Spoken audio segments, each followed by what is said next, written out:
হাসরের ময়দানে কত কাতার মানুষ হবে গো। নবী বলেন আয়েশা, হাসরের ময়দানে মানুষ 120 কাতার মানুষ হবে। কয় কাতার?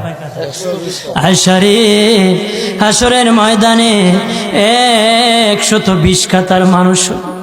আয়েশা সিদ্দিকা বলেন ইয়া রাসূলুল্লাহ, ইয়া রাসূলুল্লাহ, আমি জানতে চাই আপনার রাসূলুল্লাহর উম্মত কত কাতার হবে?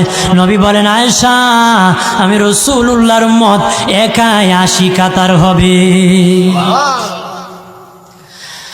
আয়েশা বললেন ইয়া রাসূলুল্লাহ, ওগো দিনের নবীজি, 80 কাতার দিয়ে আপনার উম্মত হবে, আপনার উম্মতকে কেমনে আপনি চিনবেন?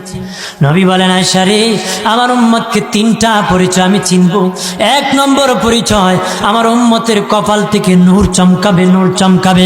নবী বলে বাবা সাহাবীরাম, অসংখ্য ঘোড়ার মধ্যে যদি কিছু চান কপাল্লা ঘোড়া হয়, এইগুলা চিনতে বড় সহজ হয়।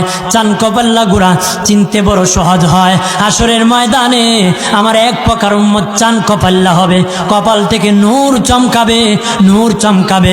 তখন আমি বুঝতে পারবো নূর চমকেওয়ালা তারা সবাই আমি রাসূলুল্লাহর উম্মত।